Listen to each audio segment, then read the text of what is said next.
Welcome to episode 925 of IMTalk, your weekly fix in all things Iron Man.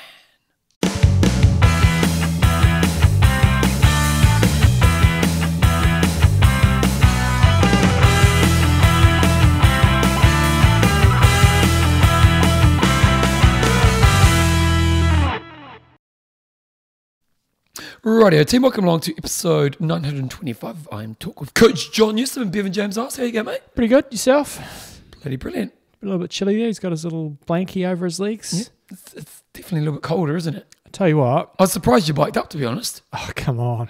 Come on. Come on.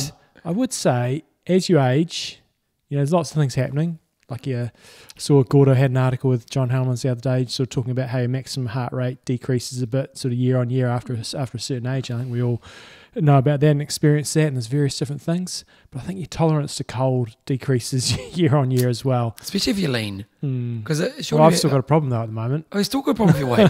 What are you doing on there? And but it's also that changing the season at the moment. That's always the hard part. Once we're settled into winter, we'll be sweet. Yeah, we'll be fine, mate. Okay, IMTalk is proudly brought to you by our patrons, Joel Sensei Bell. We've got Robert Cuddles Evans. And Marissa, the dirty little rascal Restetta. Okay, and this week's show we've got some news. We've got a hot topic of the week. John and I have become mountain bikers, so we're going to give some mountain biking tips. Good luck with that. Pro of the week, wingers of the week, and questions and answers at the end. So we did have a few races happening over the weekend, and one of them was Ironman Australia, and female field was pretty weak and when we look at strength of field, but well done to the athletes. But was it only in the 40% of a championship field? It was. So first time athlete in terms of racing pro this season, Regan Holyoke, took the race out, so good on her. She's only got three races so far this season. She got a 7th at Ironman Tasmania, 4th at Ironman New Zealand, and then she's taken out Ironman Australia with a 53-minute swim, 5:01 on the bike, and 3:03 on the run for a 9:02:03. So good on her. First season racing pro, and she's taken out the W, beating out Radka Carterfelt and Kate Gillespie-Jones. So she won by 8 minutes and then another 5 minutes back to third. Good old Dee Griesbauer, who we mentioned last week, who does commentary work with Ironman, still going at, I think, let's see, I wonder if she's got her age on here. I'm pretty sure she's 50. Yep, 53. 53. Did a 57 swim, 5:07 on the bike, and a 4:01 on the Question run. I have for you. She got 6th overall. Has she got money? Or is it still based on percentage of finisher? You talk just a fraction about So for those who don't know, traditionally with Ironman, years ago it just used to be you get your placing, and then they brought out you had to finish within a percentage of second place, wasn't it? They've definitely got rid of that, just whether or not this race pays 6 deep or not. Well, it was a silver tier race, so 75,000 US. Yep, no, Torsten's got it there. She took home $2,250. Likewise, Brett Clifford, who was the 9th place boy. There was only 9 finishes, so we don't want to give the girls some grief and then not the boys. Only 9 finishes. He took home $1,250. What did the winner take? Place. Winner took home $12,000. US? US. 7,000. So in Australian, 7,000 for second, 4,250 for third. So there you go. That was the women's race. The men's race looked pretty interesting. It looks like Mike Phillips. Was that a bad swim for Mike Phillips? His swim has deteriorated a little bit of late for whatever reason. Don't know why. But Sam Appleton is a very good swimmer. But it looks like he got away and just slammed it. But no, it was a good race on the boys' side because Mike Phillips caught up to Sam Appleton, and they were running.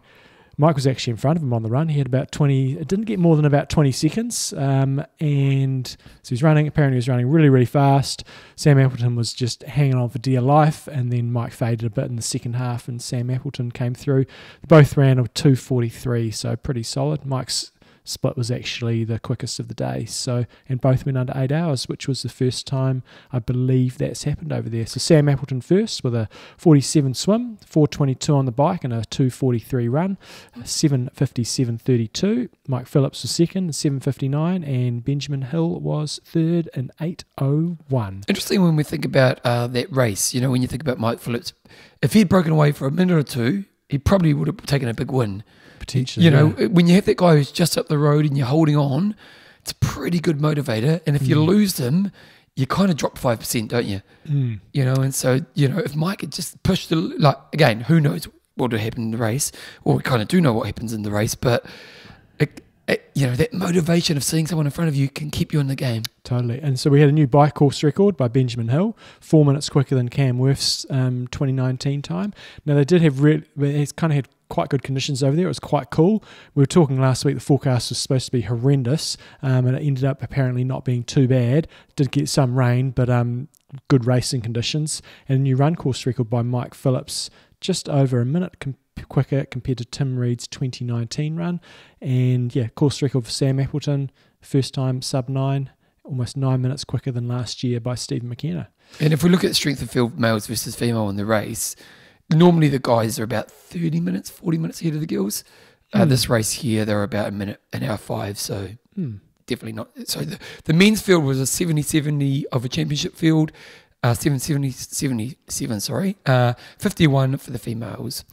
Okay, we PTO, if you're listening, stop making us allow all for bloody cookies every time we go onto your website. Every single time. It's really pissing me off. It is every time. Yeah. Yeah, bizarre.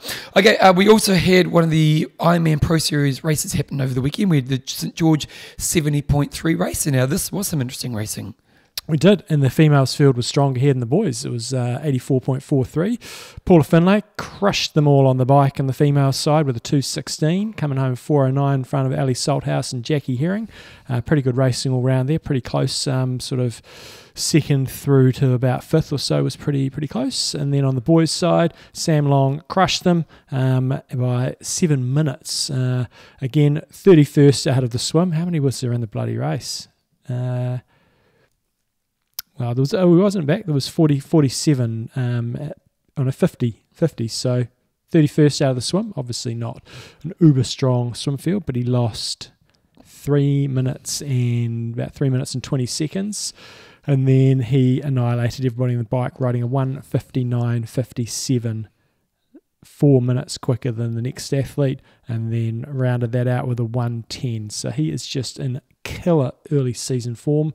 Second, interestingly, was a Kiwi called Ben Hamilton, who I haven't really heard of before. So good on him. And Anthony Costas was in third place, Jackson Laundry fourth. So interestingly, okay, you haven't looked at the pro rankings yet, have you? No. Who would you pick the top 3? On the boys' side? I would say, who would it be? Well, I suppose Blumenfeld's probably still up there because he's probably still got all the good results. No, I think it's only based... No, this is for Pro Series racing. Oh, Ironman Pro Series racing. Oh, okay. It's all screwed up at the moment because... who would you pick? Let's have a look at that list. You've got to have done Ironman. I just don't know. Somebody who's... Patrick Langer, probably. Yeah, good pick. Yeah. So Langer got... Because he did Oceanside and he did Texas. He got second and he got Oceanside. 17th in Oceanside, but Texas he got second. Yeah. And then on the female side, I think it's Danielle Lewis, I think I saw. Well, second in the men's is Matt Hansen. Yeah. And he's at a 7th and a 13th. So there's been no dominant performances here. 8th and 9th. Well, you just got to... Chris Leitherman. You just got to do a couple of races and you're in. And at this stage, you would have needed to do Texas. So it's not going to be until we're probably 5 or 6 races deep into the series where things are going to start to Danielle level out. Lewis is right. Fenella Langridge and Kat Matthews for the females. Like Sam Long, he's had 2 really good races. But no, you've got to have done the Ironman because he's got a first and a second. Ironman's double the points. So yeah. Yeah, I don't think... And he doesn't do that well in Ironman, does he? No, and he's not going to do Ironmans, I don't believe, so at least this season. So, yeah, those rankings are not going to be a realistic reflection for a little time until we've probably got another Ironman under our belt. Maybe after Cairns, we might see a slightly better ranking. There's another 70.3 coming up this weekend. Have they got the field out for Cairns yet? It'll be interesting to see, because Cairns has been traditionally a good Australasian field. Yeah, well, Rockstar Australasian, not much else. I wonder if we'll get better athletes at Cairns this year. Well, I know Braden Curry said he was going to go and do it, and I think Joe Skipper said he was committed to doing it. That's about all I know. But I think we'll see a reasonably decent field. Better than normal. Okay, we also... you've said warning. So Ironman have announced a new major nutrition sponsor, Mortal, coming on, not Morton. No, Mortal. Yep, Mortal. Coming on board, you're saying there's a warning, John. There is a warning because typically, and I've got nothing against this product whatsoever. I've never tried it, but Mortal is basically an electrolyte drink. Okay. And So it's not a carb energy drink. which is fine, but I bet you, I'm going to put a round figure. I'm going to say about 50% of an Ironman field is going to go into a race thinking, if I get something colourful to drink on the bike or the run, it's going to have some carbs in it, or it's going to fuel me. Whereas this product is not going to do that. And so it is a warning. You need to figure out your fueling on their strategy. website. It is the official hydration partner, so not nutrition partner. And it does say they've got a little bit about the product here, and they're saying they just got some kind of FAQs. And one of the FAQs is Mortal only has 10 grams of carbs, and it's got Mortal is an electrolyte hydration drink. Its focus is delivering fluid with 600 plus mgs of electrolytes per serving. In today's modern fueling strategies, most athletes consume their carbs via gels, high-carb drink mixes that they carry on their bikes or in flasks while running.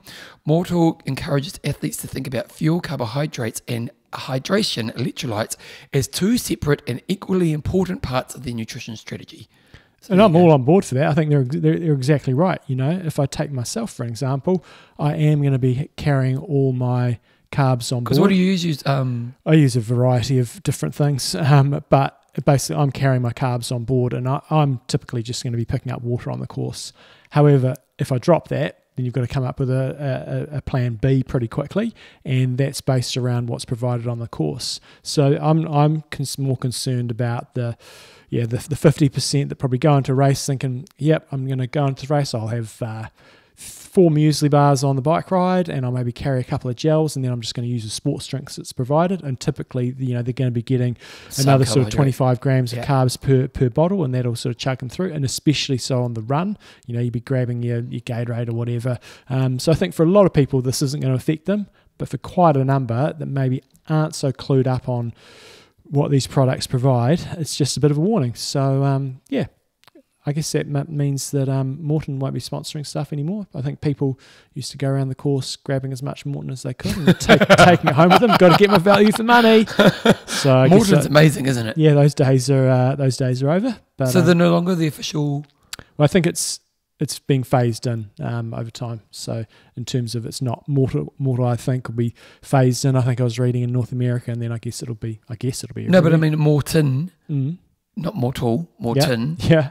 Is no longer a part of the Ironman. It is at the moment, but it won't be further down the track. I'm Okay. assuming, especially with Mortal coming on board. Okay, interesting stuff. Okay, so we've got some exciting news because it looks like Gustav Eden is back racing this weekend in Mallorca. So stacked field, but it'll be interesting to see how he goes, eh? I don't think he's going to do very well. I'm excited to see him back racing, which is awesome. Just because he hasn't been racing, you don't think he's going to And do he's well? just been sick and injured. So what was the story? Because what's happened with him? He's just been injured for a long period. His mother died. I just think he just injuries mainly got him out of control. So cool to see him back racing. I wouldn't expect him to be overly competitive, especially in a field like this. But by the end of the year, let's see him if he's back to full fitness. Could be a real weapon when it comes to the World Championships. But yeah, stacked field. It's another round of the. He's officially out of the Olympics. He's not. Yeah, definitely out of the Olympics. Yep.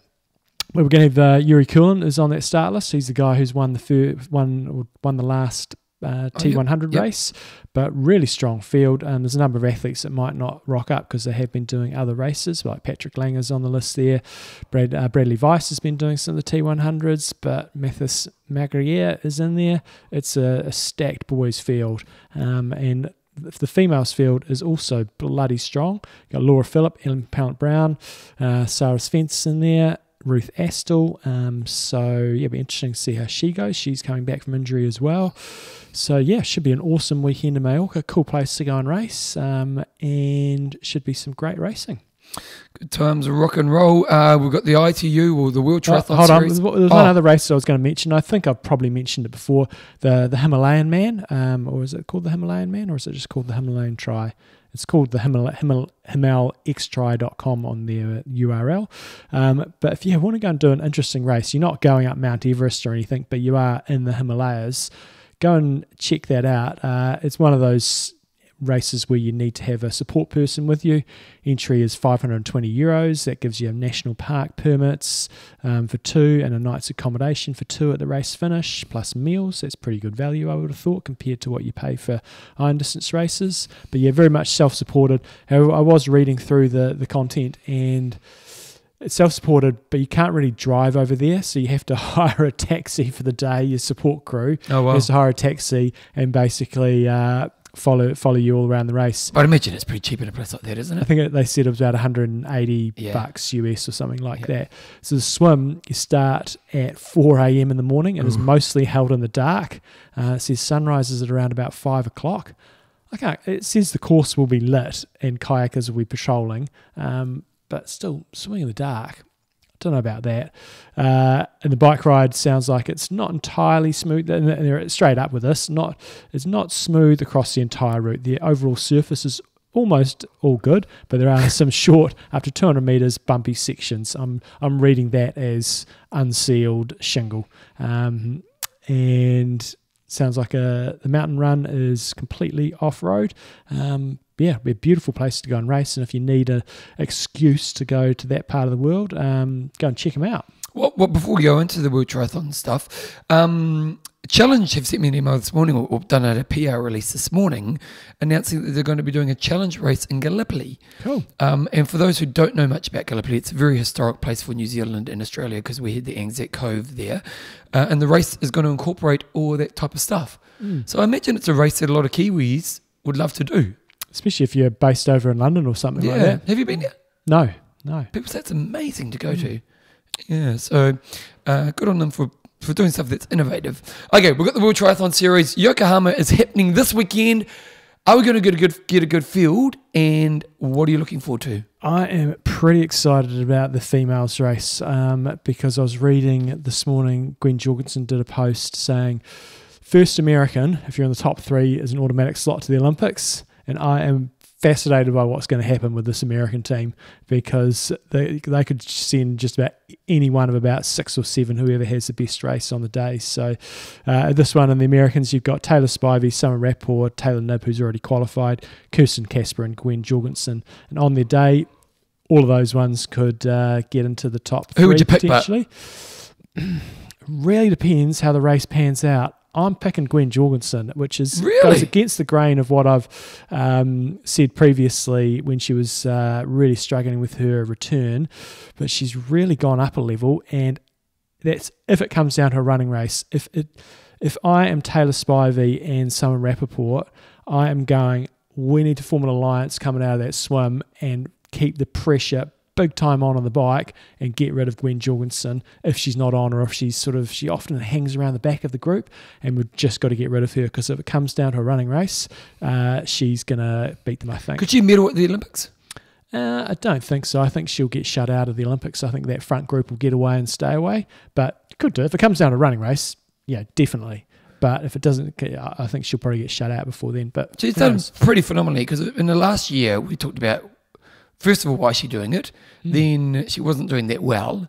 And then in the last moment, she's gone and stepped up a gear, hasn't she? She has. It really depends on the swim and the start of the bike.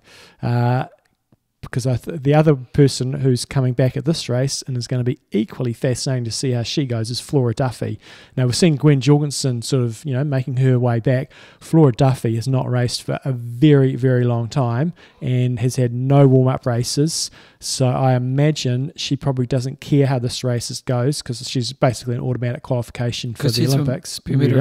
She's just got to try to just build towards the Olympics. So I'm picking she's probably not going to be in winning form. But the last race that she did was November 2022. Wow. So, legend. Whole season. Absolute legend. But any hope for the Olympics? Oh, definitely hope. No, but it isn't medal? Yeah, definitely. Oh, you reckon even for 2 years out of the game? Yeah. Definitely. And so she's going to be an interesting one in this race. I don't think she'll win, but she could quite easily get in a breakaway with Taylor Knibb, potentially Taylor Spivey as well. Yeah, I'm really interested to see how this goes this weekend.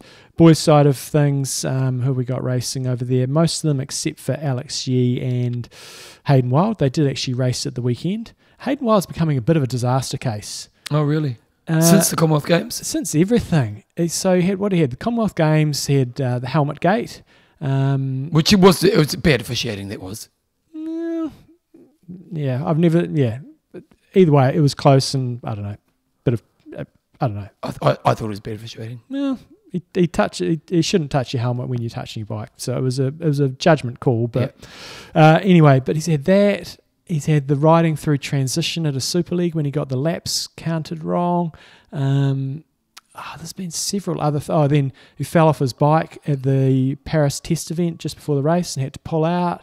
There's definitely something else. And then at the weekend, and again, this is not really his fault, but gets a puncher going into transition, loses 20 seconds. It's just like... What race were they doing? They were doing a French Grand Prix race. Oh. It was a shame because it was him against Alex Yee. Pretty much together. So he still got second, so great. Yep. But he lost 20 seconds and he finished 20 seconds behind Alex Yee. That's encouraging. Yeah, so... I don't know. Hopefully he's just not one of these guys that just has disaster after disaster. But no, it's a very strong field. You got Dorian Connix and Leo Bergier, Vasco Velarza and Matt Hauser, and Christian Blumenfeld. So Christian Blumenfeld and his coaches always talk up this massive game like he's on setting world records in training, which he quite possibly could be. But he's going to need to step up from last season and to be competitive at the very, very front of the race. He was competitive last year, but when it came to the crunch, probably not quite on the podium, but maybe he stepped up a bit. He's the same age. He's about the same age as most of them. He's the same age as Dorian Connix, so 1994, so turning 30 this year. What is there any young kid who could surprise us at the Olympics? Maybe not win it, but maybe like a medalist. Because Brownlee where did Brownlee get in his first Olympics?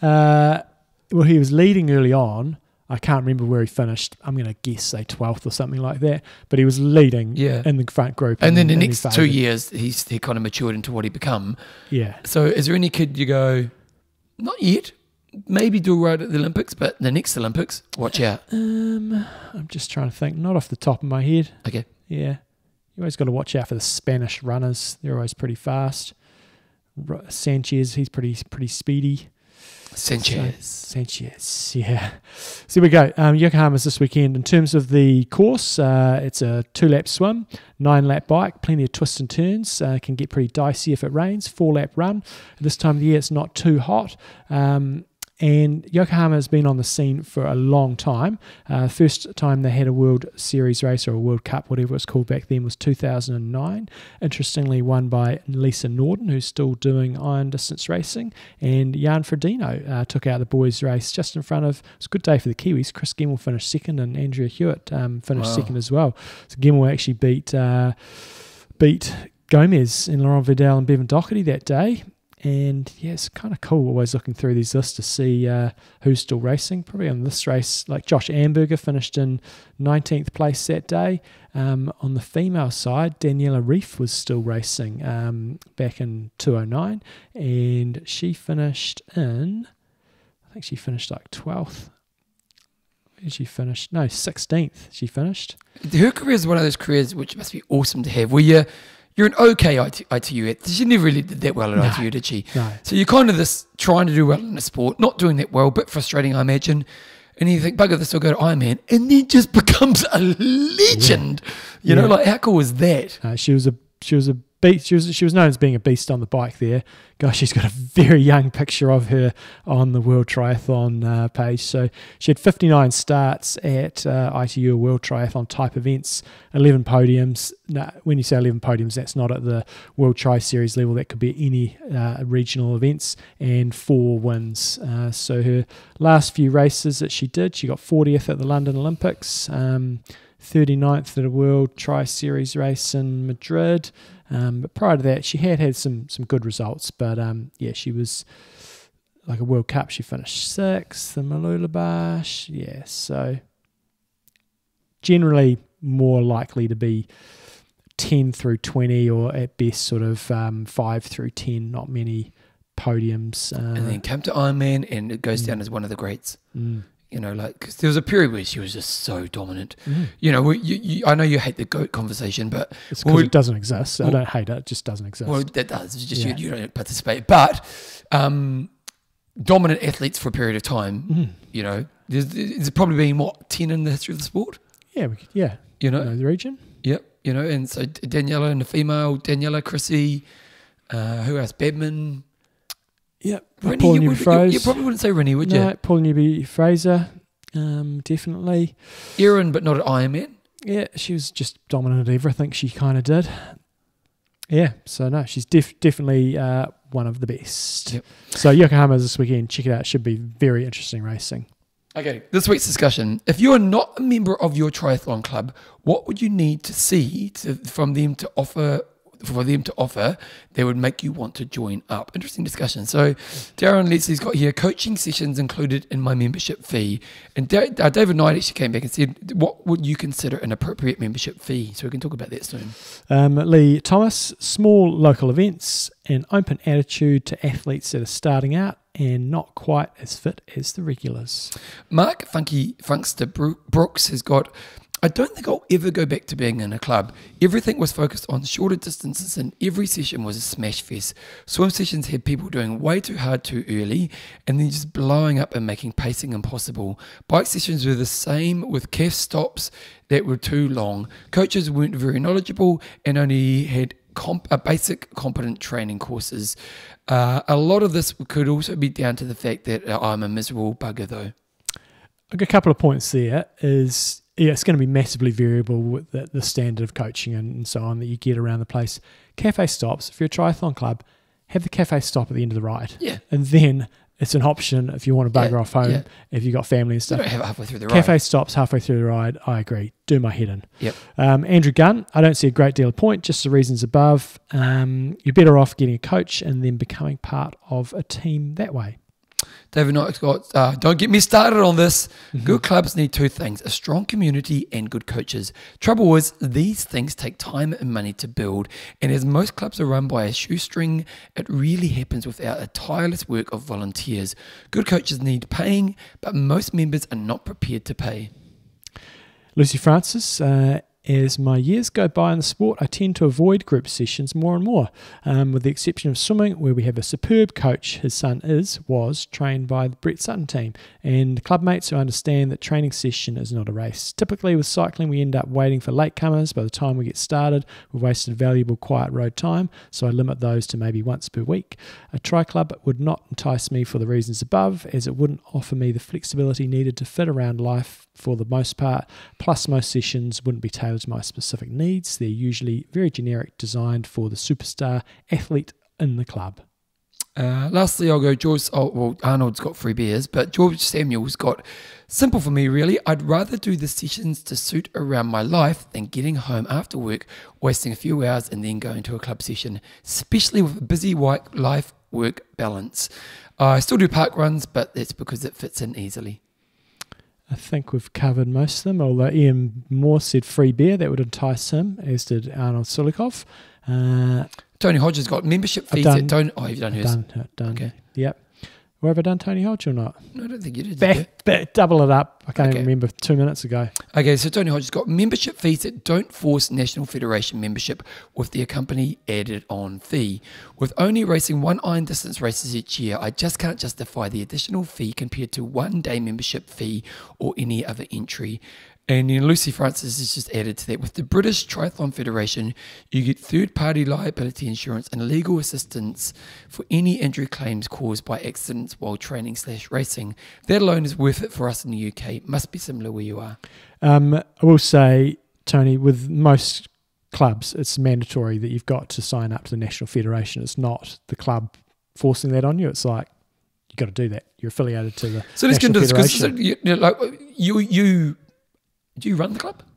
No, I'd like to think I do, but yeah. No. But you're a big part of the local club, aren't you? Totally. So tell us your thoughts. But I've probably got to put myself in a different category as if I was an athlete and say I was going to run for a running club because, if I put myself in that sort of category, then I'd say what would I want from that club?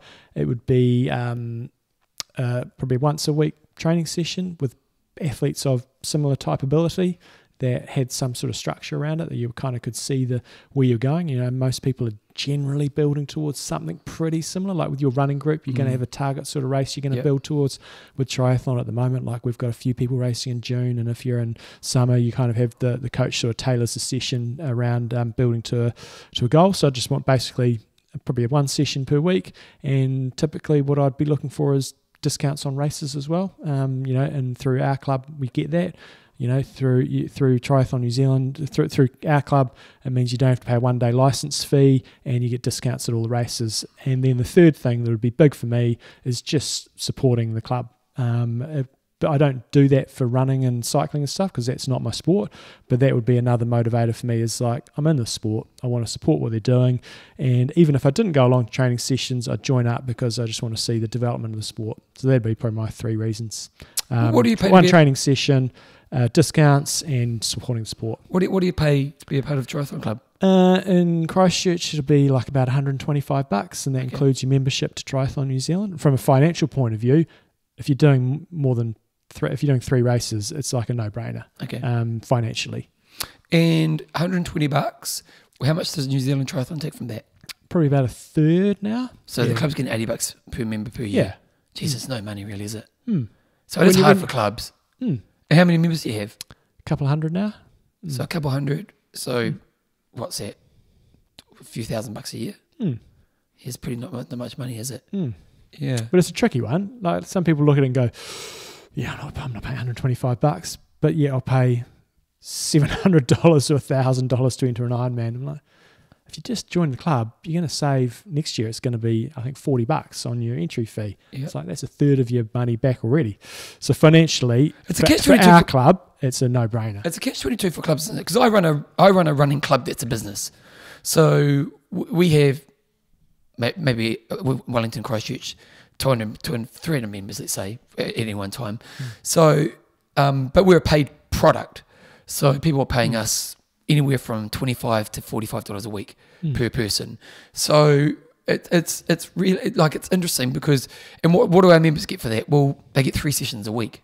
You know, now it's a lot more service-based. There's a lot of stuff behind the scenes that's really important.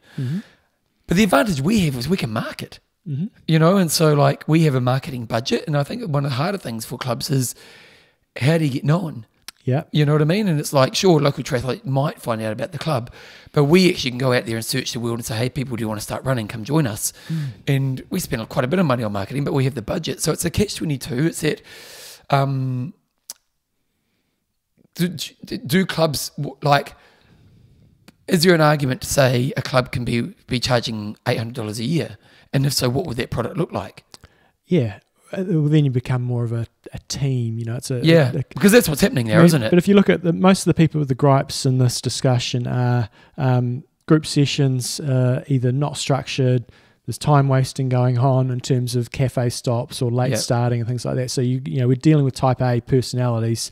They want to be organised, they want a good session, and they want to get it done. And so I think it's important. And it's a good point. Quality of coaches, like we've got a great coaching team, and our sessions always have objectives. But I'm sure the sessions you run are the same. Yeah, but yeah, I'd like to think so. I don't know that the quality of coaching has to be insane. But it does make a difference. Yeah, it makes a difference, but I think you just need to be organised and communicate what we're trying to achieve here. Like you could go and grab a program off bloody anywhere and go, right, today we're doing a 40k ride and this is how it's structured. Then whether or not you've got the coach there to actually ensure that is actually what happens. I think with that one, it depends on the movement. Cycling, totally agree. A run coach or a swim coach, massive difference in the session you're going to have. Because it's not just the ability of someone to be a leader, which is really important. Because someone can kind of say, here's what we're doing today, and then someone knows how to lead a group. But also the expectation, the education you're going to get about your technique and that along the way. You know, like it's interesting now because there's a lot of free running groups nowadays. You know, from park run to lots of people just putting on free running groups. And these groups work, but you're just going along and you're getting a free run with other people. And then there's coach-led running groups. And to me, I don't know, a good coach is powerful. I agree. but a lot of people, it's the company. One of the other main things where I think clubs really struggle with is coaches. They're too scared to send their athletes to club sessions. And if you're paying a coach, you want to just follow that program religiously. And a lot of coaches will be too scared to say, go along to a club session, because they're worried that their athlete might then go off somewhere else. Which is stupid, because if I'm a coach and I know you're putting on a track session, I know you'll train better in a group with a coach. Why do I care? Yeah. So, and it forces you to lift your game. It's like So anyway, if you're a coach, try to support your clubs as well and send your athletes along to those sessions. Obviously, it's not always perfect. Those sessions might not be perfect, but if it's enjoyable, intensity, if it's enjoyable and if they cock up the warm-up a bit, then fine. Just tell them, okay, next time you go to that session, sit at the back for the warm-up and then see if you can move through. You just got to tailor it a bit. But I'm all in for supporting clubs. Yeah, big time. Okay, and this week's discussion is, outside of Kona, Nice and Paris, which race would you most look forward to following this year and why? Here we go. Okay, let's go into John's quiz question. How many World Championship titles has Gwen Jorgensen won? We're at the end of the show. That's going to take me a couple of minutes to figure this out, because Gwen Jorgensen was in the era when it was a series finale rather than just a one-day World Championships. And topical, because she's on her way back this weekend. So how many World Championship titles did Gwen Jorgensen win? Do you want to make the Olympics? Yes. And the rationale there is she could really shake things up a bit. A little bit, not really like a Brownlee, but when he's on the start line, he does mess the game up, Yeah. And when she's on the start line, it's going to create more pressure for that front group to absolutely slam it, because if it comes a running race, she's in contention with all of them. Who are the best runners in the girls' game right now? We've got Georgia Taylor-Brown, Beth Potter, and Cassandra Bolgrand. And would she be of their level at the moment? Should be similar. Yep. In the past, she's beating all them. If it came down to a running race, I don't know which one I'd pick out of them. I definitely wouldn't go Gwen Jorgensen, but she's on her day potentially beating them. I think, as I said, she'll get shut out. But if you think about the other American athletes, Taylor Knibb, take her aside because she's already qualified. The others, I think they'd be better off taking a risk with Gwen Jorgensen if she can prove herself this weekend. I think it's critical. Because originally she just wanted to get in the team, didn't she? So if she gets in, big ups to her. Yeah. But you do have the mixed team relay as well to think about, so it's tricky. So, the other thing that I haven't mentioned about Gwen Jorgensen that's very serious is, so they have Yokohama this weekend, and then Cagliari is the next round, I think 2 weeks later, and that's the final date for athletes to qualify for the Olympics, and some countries will have that as also a qualifying race. She was on the start list. She's been rolled out, and they put, I believe, Katie Zaveris in her place. She's like, what the hell? Wow. I was qualified. And they're entitled to do that, but that was very interesting and potentially quite telling. This is quite telling. Okay, Tim, we're going into a new segment. We're doing Bevan's and John's mountain biking tips. Why this is quite comical is we're both self-taught mountain bikers. Well, I'm totally new mountain biking. Yeah. But we haven't had any coaching, and it's like, these are some of the experiences we've had. And and interestingly, I did the ride 2 weekends ago, and it was grade 5, I think it was.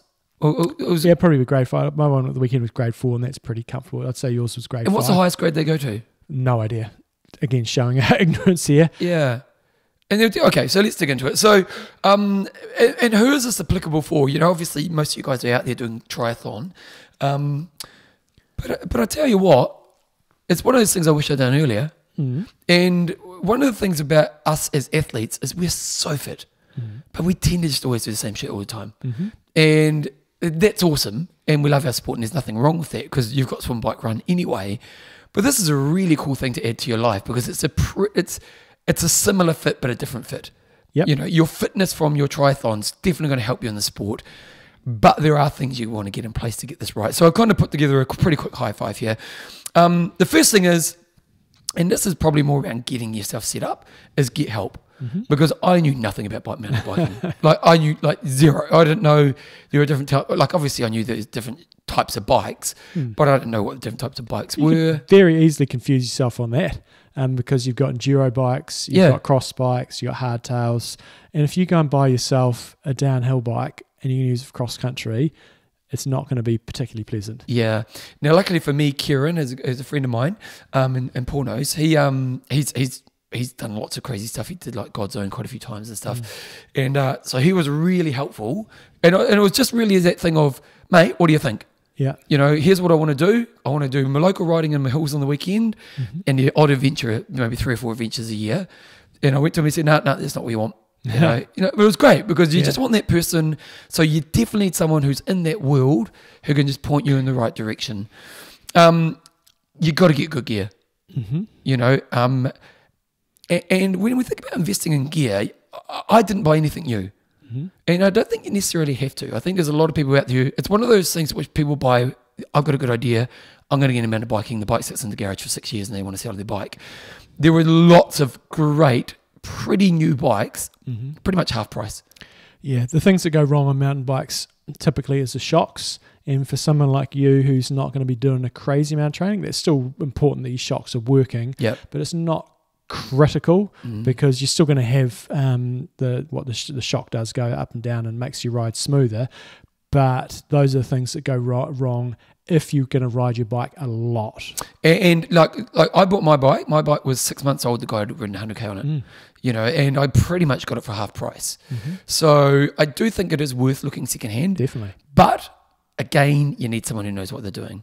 And so I just kind of flicked a few bikes to Kieran and he was kind of, yes, no. And then this one came up, he said, it's a great bike. And luckily the guy who I bought off was a bit of a really good guy as well. So when he came around, he actually taught me a few things. But good gear is really important. One thing I haven't bought yet, which I am going to buy, is I'm going to buy one of those helmets that has the pull-off face guard. Oh, yeah. Yeah, so my mate Jeff, he's had a really bad bike crash where he screwed his face up pretty poorly a few years ago. And he did go to me, mate, your face is your moneymaker.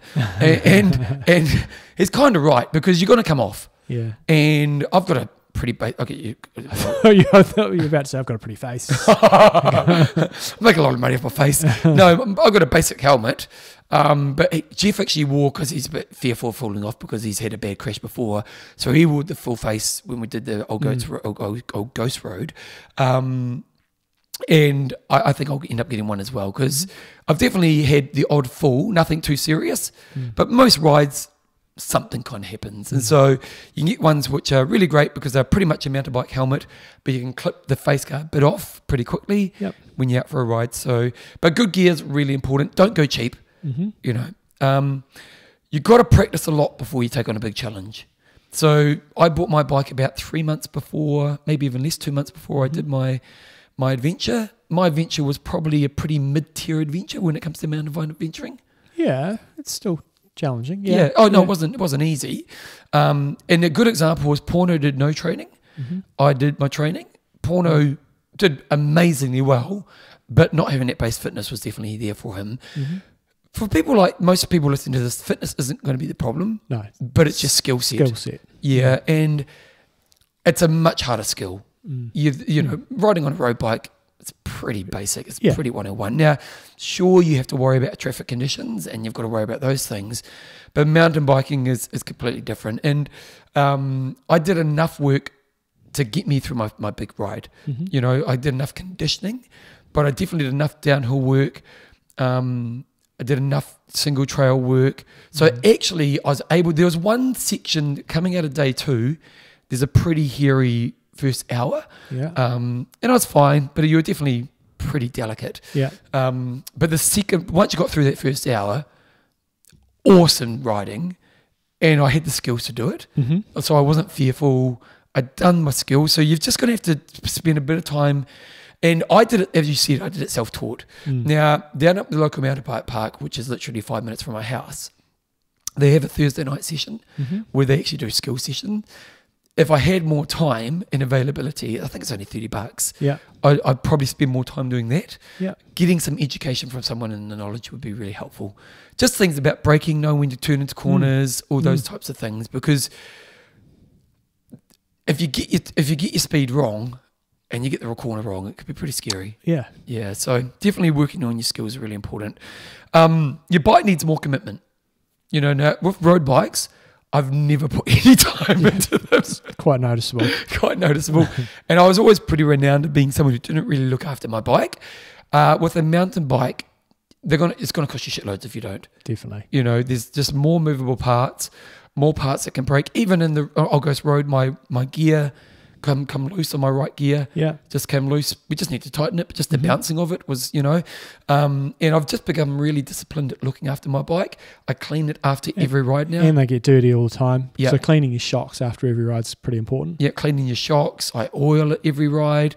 There's a level of maintenance that you're gonna have to do. It's your little baby. Yeah, but it's that thing of, like Jeff, my mate who we went on a trip with, he had to spend like $300 or $400 getting his bike up to date because he hadn't been cleaning it, and he hadn't been riding it much either. I don't think he'd been cleaning it beforehand. And it's just one of those things where pretty much every ride you're going to spend 15 minutes to 20 minutes afterwards cleaning your bike, and it's going to save you a lot of money if you don't do it. Definitely. And because the thing with these bikes is you've got so many parts that are going to be susceptible to breaking, and it's going to cost you a lot. So even though I only spent $3,000 on my bike, and maybe it was worth twice as much, a part goes and it's going to cost you a lot. So you just got to accept it's going to take more. You've got to live on the conservative side of things when you're training. Training, okay. Yeah. And what I mean by this is when you are out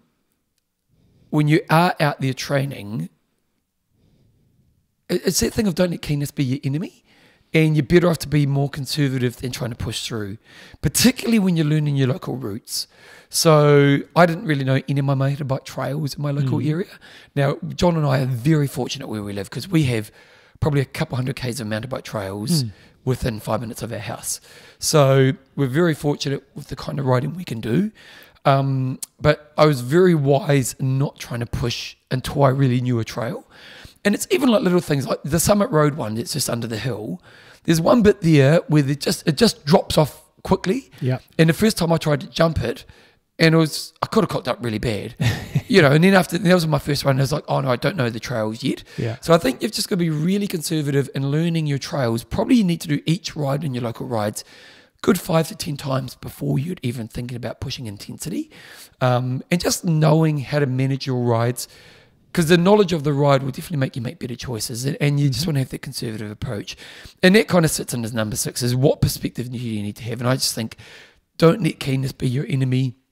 If you're a bit of an aggressive soul when you're out on the road bike, that's cool, but risk reward, if you come off your mountain bike, the risk is pretty high. Yeah. Especially if you are taking high risk and speed and stuff like that. Now, I'm never going to be someone who's going to go down the crazy mountain bike trails. I'm not going to be doing big jumps. I don't want that. I want to do adventures, So, and then the last thing is plan adventures. The whole point of this is for me to do what I did a couple weekends ago and what John did, and I absolutely loved it. Like it's brought, I love fitness and I'll always be fit, but it's brought kind of a passion back to my sport, which I haven't had for a while. And it's partly because I've been working through body stuff for a last period of time, but it was so cool to go with a good bunch of mates, have a cool weekend away, doing an adventure in paradise. And that's what's really cool about mountain biking is you go to some awesome spots. We are kind of fortunate that we've got that in New Zealand because there's lots of places in the world you can't do any of the stuff we're sort of talking about. But it's one of those things where you can travel to do adventures. And if you travel to the particular areas we're talking about, so the one Bevan did is called the Old Ghost Road. So that's on sort of the west coast of the South Island. The one that I did is called the Paparoa Track. And they're very close to each other. And if you wanted to come to New Zealand, there's about 3 in a row you could basically do all within. What's the other one? You could do the West Coast Wilderness Trail, which is a lot easier. It's still beautiful. Yep. But yeah, how long did the Paparoa take you? Sorry? How long did the Paparoa take you? Oh, we did it in a day. Yeah. How long was that? Well, it was 7 hours of riding, but Okay. it's probably a little bit quicker going the other way. So yeah, Bevan's one was the Old Ghost Road. Mine was the Paparoa. So I've got some random mountain biking tips and also some just random tramping tips. Okay, so it's because what mine's sort of more titled. Because wait a second, you've become the Uber tramper in the last 18 months, haven't you?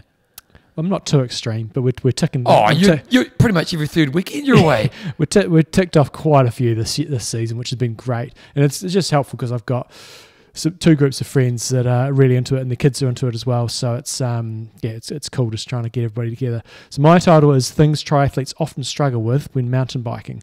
So first thing is, and I'm definitely guilty of this, and still am guilty to a degree, is your tyre pressure. Why having it too are you hard. so guilty? It's an obvious thing. But but you've still got this trade-off where if your tyres are harder, you're going to be rolling quicker, and it's going to make it easier for you. So what pressure are you putting in? Well, this is the thing. I don't have an answer for you because it is so variable depending on what ride you're doing. So whether it's a gravel bike ride, whether it's a mountain bike ride that's going to be quite just shingly, or whether it's going to be a rocky ride. So if you Google it, there's not a right answer, but in general, I would say most triathletes are going to put far too much pressure. Like, you're going to touch your tyres and you're not going to be able to push them in at all. Completely different. So at the weekend when I was riding, this track had quite a lot of rocks on it. Not big, still rideable, but if I was to press my tyre in, I can make a bit of an indentation in there. So that's how soft my guy told me 25 to 30. Yeah, and that's probably fine, but it's we did 30 for Old Ghost Road, but I've been doing 25, and you definitely it's helpful when you're going over a bit more technical stuff because your tyre just gives a bit more give. Yeah. Yep. So that'd be number one, is do a little bit of research into what tyre pressure you have, and probably don't have them too hard, even though that makes it a little bit harder. If you're going to do just more of a touring ride, totally different, might be a little bit harder. Number two, picking your lines on climbs is really important. And what you need to do is decide quickly and commit really, really hard. Because typically when we are out on the road riding and you come to a corner, you're still going to pick your line, but you can kind of just get through it. And if you slow down a bit, you can just get out of the seat.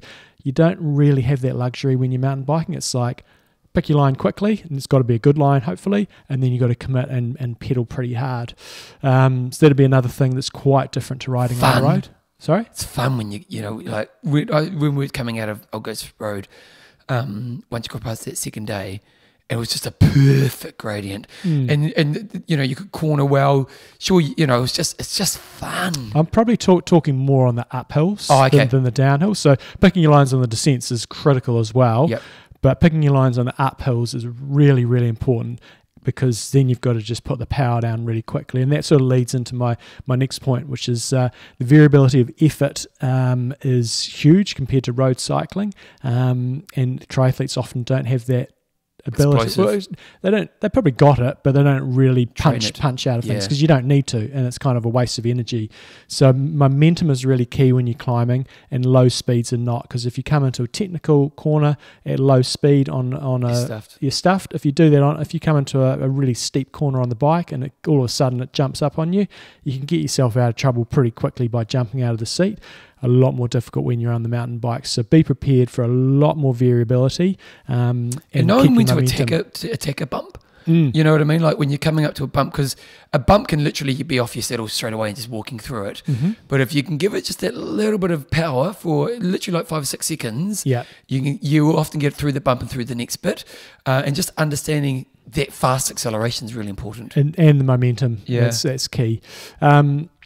The ride that I did at the weekend, we were basically doing in the reverse direction you're supposed to do it. So it was it's a point-to-point ride, and it's designed to be done from a place called Blackball to a place called Punakaiki at the other end.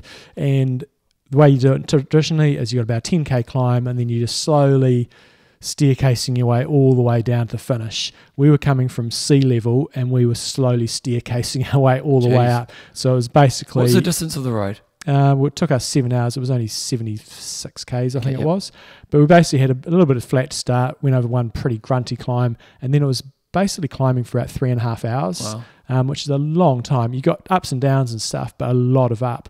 So it's really important to recover when you can. So you're going to have these punchy uphills, and then when you're on a flat bit, you've got to recuperate pretty quickly. If you were racing, it's a different story. I'm talking about point-to-point sort of endurance riding. So I was really mindful whenever I had a flat section or a little bit of a down of freewheeling and recovering, because I knew there was going to be a grunty bit coming up. Number 4 I've got is getting your weight forward and over your bars. We had some really steep stuff we had to get up, and if you don't get your weight forward over your bars, which triathletes might not be used to, your front wheel's going to come off the ground, and you're going to be on your ass or having to pull over pretty quickly. So by that I'm meaning you're really getting your head forward, getting your bending forward so your weight's right over the top of your handlebars. Number 5. we were doing it on a moderately cold day, and I knew we were going to get a bit wet, and so I thought I lent my mate my full booties, which in hindsight was a regret. It was great for him, but my feet froze later in the ride. But I did have toe covers on, and so we're biking along, and he dropped behind a little bit. In one little section, I just had a bit of a boo-boo and just had to jump off my bike and just run a bit, and luckily I thought he didn't see that. I got away with it, and like 15 minutes later I pulled over and waited for him a minute, and he pulls up and goes, "Oh, I've got one of your toe covers here." And I was like, busted. And then I looked down and I didn't have the other one. And I was like, ugh.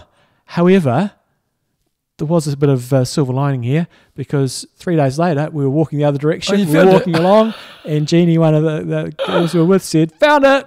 That's Sweet. Funny. I was so stoked. That's funny. So toe covers the ones I have are pretty loose, and they stay on your bike shoes really well because they kind of almost stay behind your cleats. But on mountain bikes shoes, your cleats are really tiny, and you're getting on and off your bike a bit more, and they slid off. So there's a tip. Toe covers may not stay on unless you've got some good tight ones. And you're likely going to get wet feet. Yeah. You know? Yeah, we got really wet. And the final point is weight matters a lot, and it adds up really quickly when you're overnighting. So what we were doing, we were parking a car at one end, biking all the way through, and then we were staying the night, and then meeting the wives the next morning. So we had to carry all our food for that day. We had to carry a lot of warm weather gear because there was a potential of it getting pretty cold, and then we had to carry something to change into when we got there, and that weight adds up really, really quickly. But 10% when you're 10% gradient when you're mountain biking with weight on board versus 10% on the road, massive difference. So weight really matters. And actually, it's worth training. So because I didn't do any of that, because I borrowed your gear, but also we're riding a backpack. Yeah, you know, and like all the boys, well, Kieran not so much. Mine wasn't so bad because my weight was pretty distributed pretty well. But Jeff and Shauno, they had a lot of weight on their back, and their backs were killing them. Yeah, I really do not like carrying a backpack. So I've got a system where I've got a little, not a pannier bag, but a little carrier behind, which is great. It does mean the back of your bike gets quite heavy, and then then you often have a little bag on the front, which you probably had for a sleeping bag. And yeah, when you're putting weight on the front, it makes your steering quite a bit different. It actually wasn't bad because the sleeping bag's so light. Sleeping bag's pretty light. But actually, I didn't mind the backpack because I didn't have that much weight in it. It was kind of more lighter stuff. I had all my heavy stuff at the back. So my distribution felt right. But if you are going to do that kind of riding, it's probably worth in some of your training rides, if you are going to wear a backpack, get used to it. Yeah. You know, because it is really hard on your back. Yeah, big time. You know, so it is, you know, like Sean was really suffering, you know. Yeah, so if you've got the gear, get your weight on your bike rather than your back. And then just randomly, quick tips for those interested in the Paparai track, because we biked it one direction and then tramped it for 3 days on the way back. I would say if you're going to bike it in the direction we did, which is the reverse direction, it was pretty hard. It took us 7 hours. So we came up the Paparai track, then we actually turned left and went down the down the Pike 29 Memorial Track. Oh wow! Which is it's just opened, eh? Yeah, it's just open, and it's a. It was funny. We came around the turn off. So for those that know, Pipe Mine was a horrific. It was a mine that blew up, didn't it? I think, yeah, but something happened and they just got stuck in there. And so lots of people, about 20 people. 29 died because that's called the Pike 29 Memorial, and that happened just like the week before our earthquakes, wasn't it? It was something like that. So it was, you know, what was that, 2011, something like that. So we biked it in the reverse direction, and as I said earlier, that meant we came out of the blocks and we had this really tough climb. I was like, Jesus, this is going to be a killer if it's like this all the way. And then we had a bit of a flatter section, then basically climbing for 3.5 hours. And there was a lot of steep stuff, and I was pretty poked by the time we got to the very top. But we turned off to go to the Pike River, and I didn't know this section at all. And we knew it was about, I think it was going to be 13 Ks, something like that, or 11.5 Ks. To get there, or the loop? To get down to the bottom. Yep. And I thought it was just, 3K sort of rolling along the top. And we had this couple of punchy climbs, and the other guy was in front of me. He just came around this corner, and I just heard him go, dropped a massive F-bomb. He just looked at what was in front of him and said, I'm not biking up that. Oh, really? But then we had an 8.5k descent, which was pretty sweet, and it was relatively easy. Now, did gradient. you have to go back, or did it loop around back to? And then we had to loop around on the road. Okay. And that got a little tiresome towards the end because it was a 7-hour ride all up. So reverse direction of the mountain bike was quite hard. It's a bit easier coming from the other direction because I have done that as well. The walk is point to point. It's pretty easy to get your transport sorted. You can get a car shuttle or get your car moved. It's 55 kilometres. It's definitely one of the easier great walks in New Zealand. I'd say, there's still a good amount of elevation, but we found it a lot easier than some of the other ones we've done. And the cool thing about the huts are a bit smaller than some of the other great walks. So we're in a bunk room of 8, and then there's another bunk room of 12. So that's one tip with the Paparoa. If you can move your ass and get to the hut first, then you can get in that 8-berth bunk room, which is a lot more comfortable than the other. Yeah, we had 16 in Olgo's. And you know what? People were pretty cool, but it's still 16 people in a room. You're getting intermittent sleep. Yeah. Most people find you can have an okay night's sleep, but it's usually people get up to go to the toilet and the door slams and stuff. So we slept okay, but not great. Yeah. And the Olgo's Road, they have a couple of 4-bedders. Yes. Yeah, which would be quite good. Anything else? That's it. So and just going back to what we were talking about before, team, you've got fitness. Don't always just use it for triathlon. And it's like I was talking to Kieran about this, and it was just that thing we had a conversation of like, I love that I have a fitness. When someone says, do you want to do this? You say yes. You know, and sure, I had to do a little bit of training, but it was just more conditioning my body. You know, like it's people listen to the show, you love triathlon. You're probably a pretty fit person. Love triathlon, but also maybe sometimes just get out there and do something different. And if you were thinking of coming to New Zealand, if you like the sound of this sort of stuff, there's over on the West Coast and around here, there's lots of places you can hire mountain bikes and stuff for. Yeah. So check it out. Yeah. The place we stayed at on the coast of Murchison, it was kind of designed for bikers, and they hired bikes and stuff. And I don't think we need to do Pro of the Week. Let's go to Wanger of the Week. Okay, let's go to number. Oh, you call up, John, because my internet's gone down. Okay. So last week. Geez, Julia Spark. Oh, no, she must have cocked that up unless she's ran for 34 hours. But she was, if that's legit, Julia Spark was our number 1 with 8 hours and 55 minutes of biking and 34 hours of running. That's bloody impressive. So, we're in 2024. So, no, 24th didn't do it. No. We'll double that. We'll go 48. No, didn't swim. Oh, no, that's right. I've changed my rules on swimming because not everybody tracks their swimming. So, number 48 is Redwan Slamni. Oh, that's a good name. He did 15, actually I don't know the gender, did 15 hours and 43 minutes of training, 7 hours and 20 on the bike, and 8 hours and 23 minutes of running from 11 activities. Redouin. It's a male, and he is based in Almere, which is in... not in Amsterdam, it's in the Netherlands. I think I've been there. Yeah. I think we did a fitness conference here. Nice. Is it close to Belgium? Netherlands is, yeah. I don't know. Is Almere very close to it? Probably. It's not that big a place. Yeah. Yeah. Pretty consistent trainer all the way through winter, then sometimes drops off a bit through summer. And last week, let's see if I can... Almere, it's relatively close to Amsterdam. It's got plenty of pictures up there. Just became the local legend of the Teffelberg downhill tot hijack track. And he is a member of about how many? 5 million clubs, something along those lines.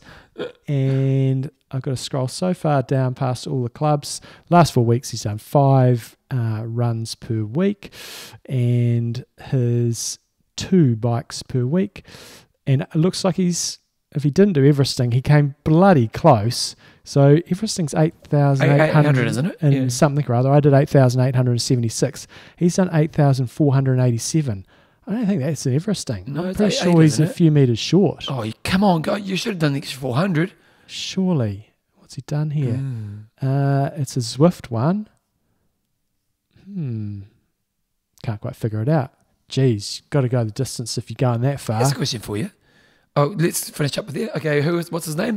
Redwan Slimani. You are a wanger of the week. Post-Everesting, did you notice the fitness? No, I kind of went into a bit of a break straight away. Okay. But I will say, after our recent camp in Queenstown, where we biked a couple of days back to back, I noticed a big fitness boost after that one. Really? Big fitness boost. Great. Okay, your quiz question. Gwen Jorgensen, how many times did she win the World Championship? She was pretty dominant for a moment there, wasn't she? Yep, she was pretty dominant for a I'm moment. going to say 2 times. I'm going to say 3. We're going to have a pause for me to figure this out. Pause, here we go. And we are back. What's the answer? Was it you or me? Well, I think it's you. Yes. Because I'm on Wikipedia, and 2014 and 2015, Gwen Jorgensen is listed as being first at the World Championships. In that year, 2014, Sarah Groff, who's now Sarah True, was second, and Andrea Hewitt was third. And then 2015, Gwen was first, Andrea Hewitt second, and Sarah True third. So same ever win athletes. No. But didn't she win when it was just a race? She won the grand finale. Oh, that's right. One year, and it was actually the year we were in Canada. So that would have been 2014, I think it was. Okay. But that was a series still. That was a one-off race, and so she did not win the series. Yeah. So Gwen Jorgensen looks like she's won it twice. Correct us if we're wrong. What's Andrew doing now? She's here? Yeah, I think so. I haven't seen her for ages. She's got a baby. Oh, not a baby. I don't know how old her baby would be now. Yeah. Flora Duffy's won it 4 times. Beth Potter won it last year. Georgia Taylor Brown's won it once. Vicky Holland's won it once. Non-Stanford, Lisa Norden. Helen Jenkins, who's the commentator that you hear talking all the time now on the World Tri Series, won it in 2011. And Emma Moffat won a couple of times as well. Has anyone won it 3 times? Flora Duffy's 4, but no, I don't think anybody's 3. And that is since 2009, when it was a one-off race series. Yep. I think this is the series because, last year it's got Dorian Connick, Hayden Wild, and Leo Bergier, and Hayden Wild didn't finish second, so I'm pretty sure that's the series results. Okay, what was your swim set? Swim set this morning was a good one, actually. We had we're taking over the pool. We had 3 lanes running. I think it was about 16 of us or so. We did 600 warm-up, which is 100 freestyle, 50 drill, 50 kick, 3 times through. 6 300s, doing 1 steady, 1 moderately hard, and we did 2 with pull buoy and band only, 2 swim, and then 2 with paddles only. 4 75s, doing 50 metres 1-arm drill and 25 metres freestyle, and then 6 50s, 25 sprint, 25 easy, 200 warm down, 5 minutes in the spa. Good shit. In the spa, do you do the spa often? I'm semi-frequent. The others are pretty consistent. But I brought in an instigator this morning that nobody seemed to follow. Was I was stretching in the spa, just doing shoulder stretching all the way through. So that was that. Okay, let's go to our patrons. Name a few patrons. John, you go first. Rob the Detail Deliverer Grey. Parker Barney Day. And How Now Brown Cow Dolphin. Love your work. If you It should be Hugh, but we call it How. Yeah, that's right. If you want to become a patron of the show, you can go to www.imtalk.me. Just click on support the show, go through the process, and you support this podcast each week. For those who are patrons, thank you very much. If you want some coaching, check out coachjohnnewsom.com, epiccamp.com for any of his camps, anything I do, bevanjamesisles.com. And if you email us at imtalkpodcast@gmail.com. John Boy, what's your goss? Well, I think we've sort of talked about my weekend fairly extensively. I will say, if you go to Blackball... Do you know a funny story? My family comes from there. My dad was born in Blackball. Right. In the Blackball pub, his family owned it for a long time. Blackball Hilton. So it's called the Hilton. Well, it's now called formally the Blackball Hilton. That's the official name of it, because the Hilton came after them and said, you've got to shut it down. You can't be using our name. Yeah. So they called it it's called formally the Blackball Hilton. So that now I will say we stayed there. Now you've got to have your expectations in the right place when you go to this place. It is old, and it is. The thing is though, it's really, really dated. Yeah, but it's not worn. So we went upstairs, and I'm thinking this is going to be musty. Yeah. The room's going to be damp. It's going to be dust everywhere. It was clean. The beds were comfortable. And it was really dated, but I was out there for like half an hour in the landing area doing yoga the next morning, and it was great. Showers were good. Well, no, one of the showers was good. The other one was not so good. I got in the shower, you know, freezing, trying to warm up, and my mate got in a shower further down, and then I was just lathering up, and then he got in the shower, bloody stopped. I was like, shit, I'm soaking wet, I'm covered in soap, and then thankfully it got going again. The other shower down the hallway, that was gold. Stay away from. Oh, that was gold. So that was one good thing. Did you go down and have a beer afterwards? We went down and had a couple of beers. And Pub meal. It was steak night. For a steak, was it chips or was it steak, chips, and a good sized salad? What are you thinking you're paying on steak night? Wow, if you're in town here, you'd be paying $40. Mm-hmm. Not formerly the Black Ball Hilton.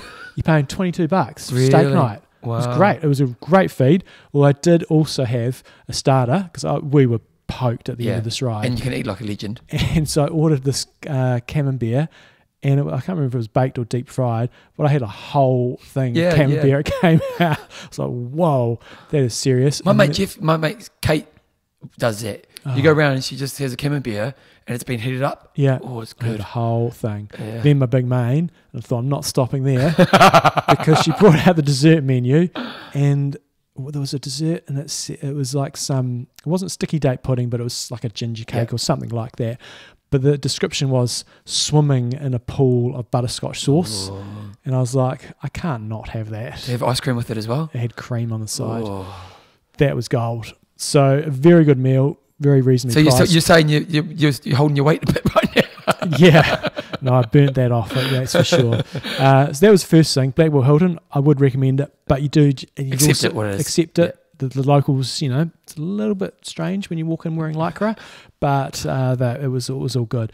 The other thing I'd recommend when you go to Black Ball, so Belinda's just installed that Life 360 thing on our phones where you can bloody track your family and everything everywhere they go that I'm not particularly fond of.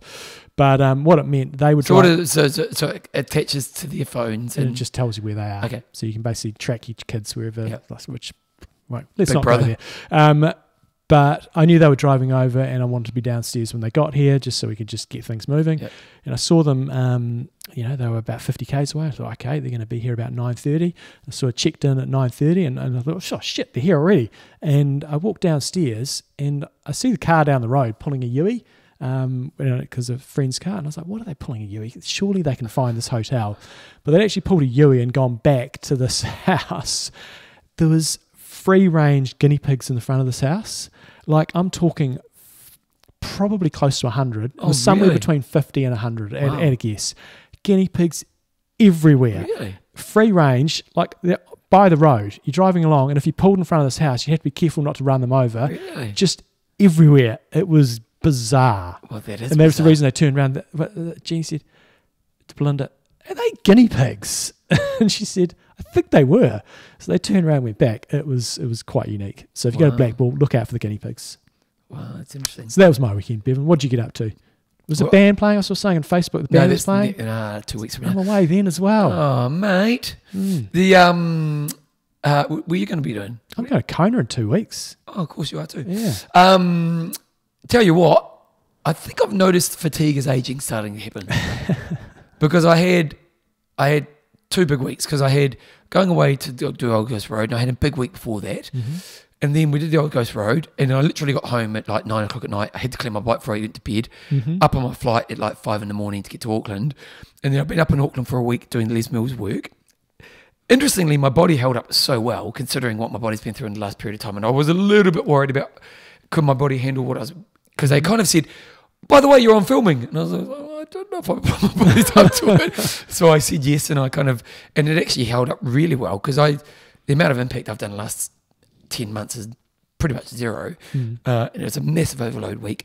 But I got home on the weekend after Friday night doing my Les Mills work and pretty much doing 6 hours of exercise a day. Now, not hard exercise, but just moving low impact kind of stuff. 6 hours a day for like 5 days. My weekend was written off. like Saturday, it was like 4 o'clock and I'm trying to stay awake. And I thought, I'll get a good night's sleep Saturday night. I'll be all right for Sunday. Sunday, I went to the gym and did a very easy, like 45-minute bike at the gym on like zone 2 kind of stuff. And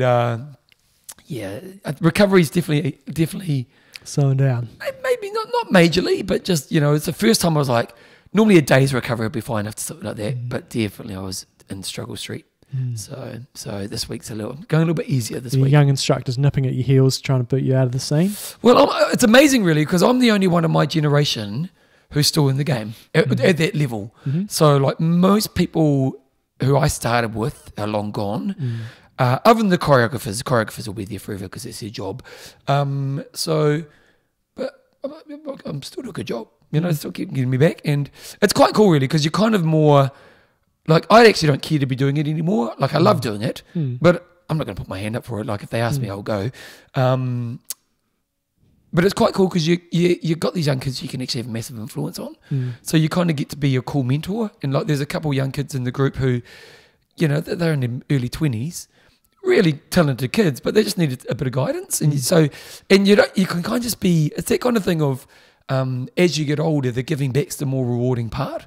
Like, I still want to do great work myself, and I was really proud of the work I did, but I was more kind of proud of the influence I had on the team, and just and it wasn't a huge influence. It was just at times. Old wise man Bevan. Well, because that's what you get to do as you're older. Yeah. You've been in their shoes, and I always think it's really important because one thing I hate is I hate the person who's had the experience who just wants to tell the person about their experience.